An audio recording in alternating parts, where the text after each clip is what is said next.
Good morning, guys. Welcome to Mug Briefing. Right now, a quiet but important debate is unfolding about immigration enforcement, big tech, and data. Here's what happened in simple words. On February 17, 2026, The Guardian published an investigation based on leaked internal documents from U.S. Immigration and Customs Enforcement, better known as ICE.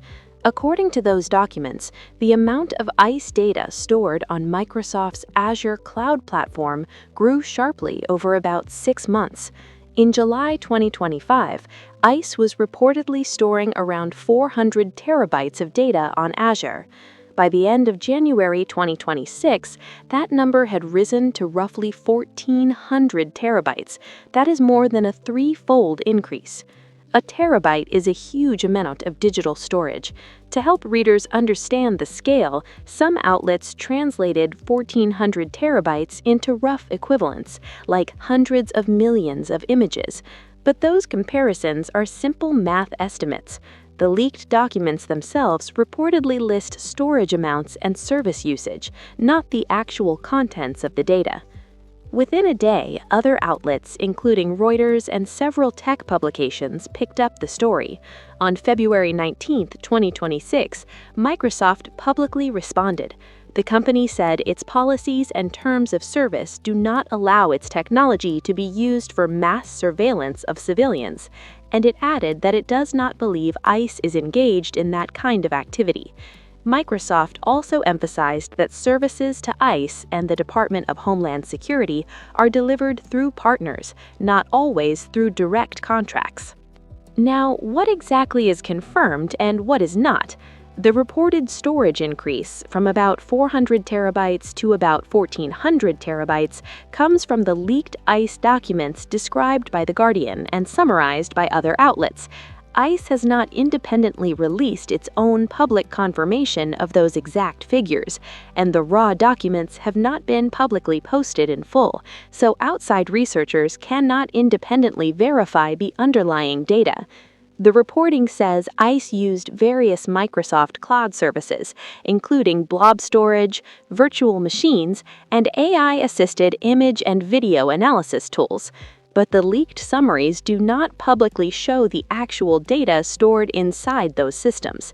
We do not know from the reporting what specific images or videos were included, or whether the increase reflects newly collected material or older data moved into the cloud.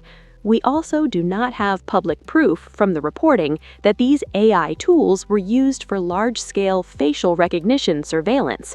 The coverage describes indexing, searching, and analyzing images and video. That is not the same thing as confirming mass surveillance of civilians. Microsoft's denial focused specifically on mass surveillance, not on the storage growth itself. So, what caused this spike? The timing overlaps with broader immigration enforcement efforts in 2025.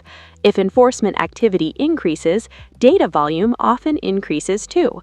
More case files, more video, more records, more evidence. Cloud platforms like Microsoft Azure are commonly used by government agencies because they allow rapid scaling. If an agency suddenly needs more storage or processing power, it can expand quickly without building its own data centers. The reporting does not publicly show a specific policy memo explaining the growth. It does not tie the spike to a named budget increase or single executive order. But operational surges typically require more digital infrastructure. That is a logical explanation, though not a confirmed one. This also didn't emerge in a vacuum. Microsoft and other major tech companies have faced employee protests in the past over government contracts, including immigration enforcement and defense work. So when this report surfaced, it landed in an environment where some workers and advocacy groups were already watching closely. Now let's talk about what this actually means. From ICE's perspective, moving more data into the cloud can mean faster searches, better indexing, and more powerful analytics. Cloud AI tools can help sort through large volumes of images or video quickly. That can improve operational efficiency. From Microsoft's perspective, government cloud contracts are part of its business. Azure is a major growth area, and federal agencies are significant customers, but those contracts also come with reputational risk, especially when tied to sensitive issues like immigration enforcement. For immigrants and potentially for U.S. citizens who interact with immigration systems, the concern is about privacy and due process. If large-scale image and video data are stored and analyzed using AI tools, people want to know how that data is governed, who has access, how long is it stored, how accurate are the tools. Those are policy questions, not answered fully in the current reporting. For everyday Microsoft customers, nothing changes directly. Your Office files, your Azure account, your personal data are not reported to be connected to ICE systems. Large storage growth inside one government tenant does not mean all Azure customers' data is pooled together. For Microsoft employees and investors, the issue is more indirect. Past controversies show that internal pushback can happen when workers disagree with government contracts. Investors sometimes worry about reputational risk, but at this point, there is no evidence of contract cancellations or financial disruption tied to this report. So what could happen next? Congress could request briefings or documents. Civil liberties groups may file public records requests. Reporters will likely press for more detail about which Azure services were used and how. Microsoft may restate or clarify its policies. ICE, or the Department of Homeland Security, could issue more specific explanations. It's also possible that more leaked material surfaces or that the story fades if no new information appears. What would make this situation more serious in the future?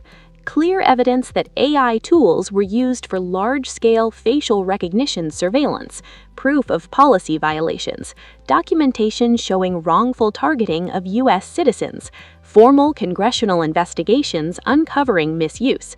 Those developments would materially change the story.